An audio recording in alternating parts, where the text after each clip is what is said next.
जय हिंद। आज के वीडियो में विश्लेषण करेंगे भारत के दूसरे राष्ट्रपति डॉक्टर सर्वपल्ली राधाकृष्णन का जीवन परिचय।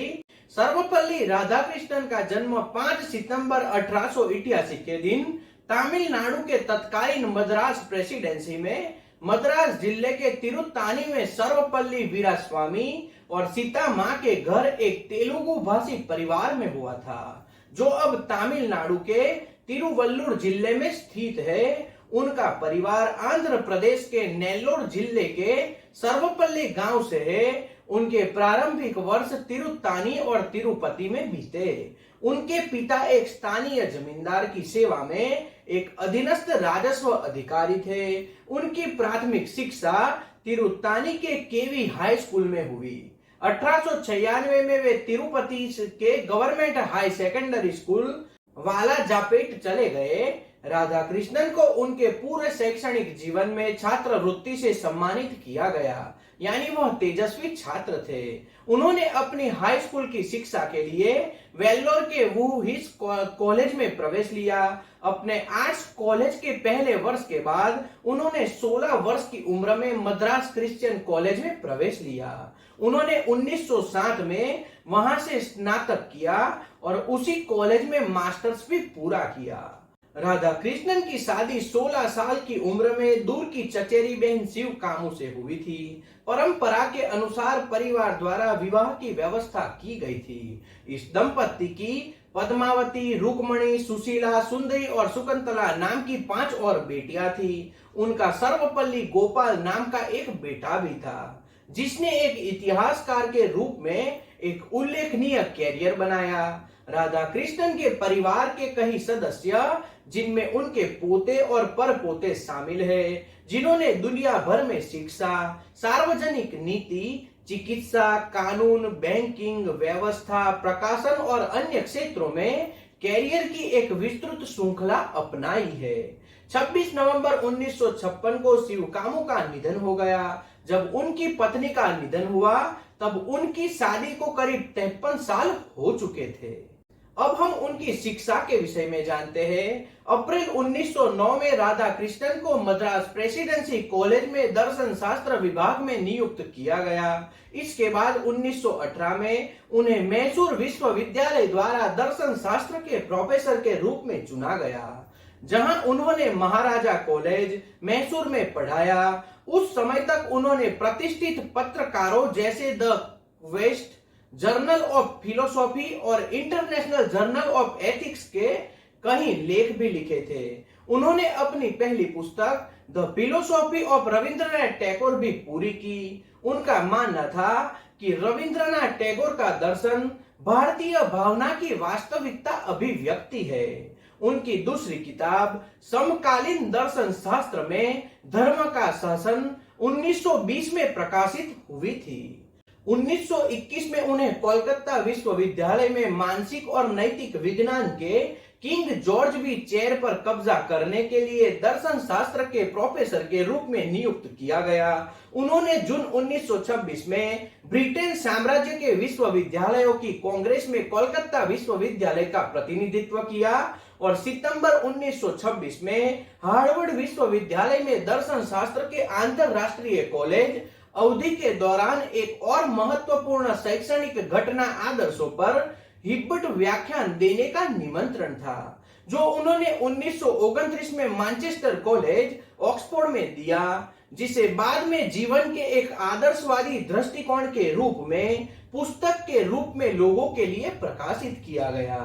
1929 में राधाकृष्णन को मैनचेस्टर कॉलेज में प्रिंसिपल जे एस्टलिन कारपेंटर द्वारा रिक्त पद लेने के लिए आमंत्रित किया गया। इसने उन्हें ऑक्सफोर्ड विश्वविद्यालय के छात्रों को तुलनात्मक धर्म का व्याख्यान देने का अवसर दिया। शिक्षा के क्षेत्र में उनकी सेवाओं के लिए उन्हें जॉर्ज पंचम द्वारा जून 1931 में बर्थडे ऑनर्स में नाइट की उपाधि से सम्मानित किया गया और अप्रैल 1932 में औपचारिक रूप से भारत के गवर्नर जनरल के द्वारा उन्हें सम्मान के साथ निवेश किया गया। हालांकि उन्होंने भारतीय स्वतंत्रता के बाद उपाधि का उपयोग करना बंद कर दिया, यानी कि उस उपाधि को ठुकरा दिया। इसके बजाय डॉक्टर की अपनी अकादमिक उपाधि को प्राथमिकता दी और अपने देश में ही उन्होंने कुछ आगे बढ़ने का निर्णय किया। वह 1931 से 1936 तक आंध्र विश्वविद्यालय के कुलपति भी रहे। 1936 में राधाकृष्णन को ऑक्सफोर्ड विश्वविद्यालय में पूर्वी धर्म और नैतिकता के प्रोफेसर के रूप में नामित किया गया और उन्हें ऑल सोल्स कॉलेज का फेलो चुना गया।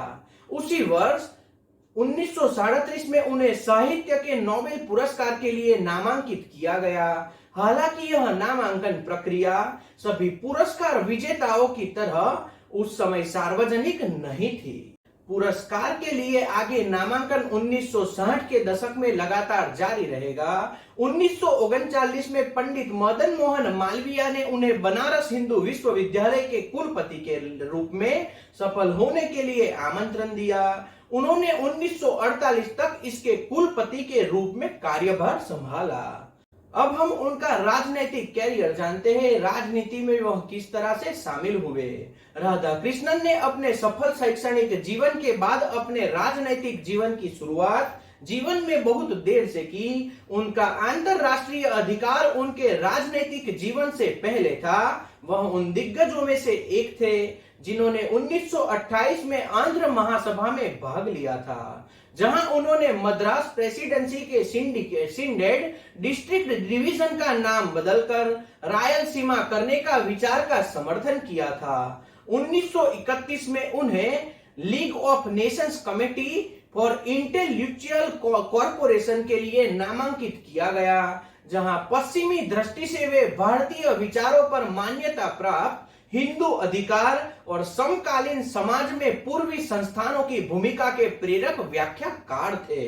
जब भारत 1947 में स्वतंत्र हुआ, राधाकृष्णन ने यूनेस्को में 1946 से 52 तक भारत का प्रतिनिधित्व किया और बाद में 1949 से 1952 तक सोवियत संघ में भारत के राजदूत रहे।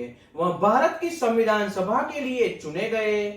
राधाकृष्णन 1952 में भारत के पहले उपराष्ट्रपति के रूप में चुने गए और बाद में 1962 से 67 तक भारत के दूसरे राष्ट्रपति के रूप में चुने गए। राधाकृष्णन की कांग्रेस पार्टी में कोई पृष्ठभूमि नहीं थी, न ही वे भारत के स्वतंत्रता आंदोलन में सक्रिय थे। वे छाया में राजनीतिज्ञ थे। उनकी प्रेरणा हिंदू संस्कृति के अपने गौरव में निहित थी और पश्चिमी आलोचना के खिलाफ हिंदू धर्म की रक्षा करना उनका दायित्व था। जब राधाकृष्णन भारत के राष्ट्रपति बने तो उन्हें कुछ छात्रों और मित्रों ने उनके अनुरोध किया कि वे उन्हें 5 सितंबर को उनका जन्मदिन मनाने की अनुमति दे। तब उन्होंने जवाब दिया, मेरा जन्मदिन मनाने के बजाय 5 सितंबर को शिक्षक दिवस के रूप में मनाया जाए, यह मेरे लिए गौरव की बात होगी। तब से उनका जन्मदिन भारत में शिक्षक दिवस के रूप में मनाया जाता है। अब उनके धर्म के प्रति क्या विचार थे वह जानते हैं। राधाकृष्णन नव वेदांत के सबसे प्रमुख प्रवक्ताओं में से एक थे। उनकी तत्वमीमांसा अद्वैत वेदांत पर आधारित थी, लेकिन उन्होंने समकालीन समझ के लिए अद्वैत वेदांत की पुनर्व्याख्या की। उन्होंने अनुभव की दुनिया की वास्तविकता और विविधता को स्वीकार किया, जिसे उन्होंने पूर्णया ब्राह्मण द्वारा समर्थित और आधार के रूप में देखा। राधाकृष्णन ने भी शंकर की माया की धारणा की पुनर्व्याख्या की। राधाकृष्णन ने स्पष्ट कहा, माया एक सत्यपूर्ण आदर्शवाद नहीं है, बल्कि वास्तविक रूप में दुनिया की एक व्यक्तिपरक गलत धारणा है। राधाकृष्णन ने हिंदू धर्म को तथ्यों पर आधारित एक वैज्ञानिक धर्म के रूप में भी पाया, जिसे अंतर्ज्ञान या धार्मिक अनुभव के माध्यम से समझा गया। राधाकृष्णन के अनुसार यदि धर्म के दर्शन को वैज्ञानिक बनना है तो उसे अनुभव जन्य बनना होगा और स्वयं को धार्मिक अनुभव पर खोजना होगा। राधाकृष्णन की हिंदू परंपराओं की रक्षा अत्यधिक प्रभावशाली रही है। भारत और पश्चिमी दुनिया दोनों में राधाकृष्णन के विचारों ने भारत को एक राष्ट्र राज्य के रूप में बनाने में योगदान दिया। राधा कृष्णन के लेखन ने हिंदू धर्म के आवश्यक विश्व दृष्टिकोण के रूप में वेदांत की वर्चस्ववादी स्थिति में योगदान दिया। पश्चिमी दुनिया में राधा कृष्णन की हिंदू परंपरा की व्याख्या और आध्यात्मिक अनुभव पर उनके जोर ने हिंदू धर्म को पश्चिमी दर्शकों के लिए अधिक आसान बना दिया और आधुनिक आध्यात्मिकता पर हिंदू धर्म के प्रभाव में योगदान भी दिया।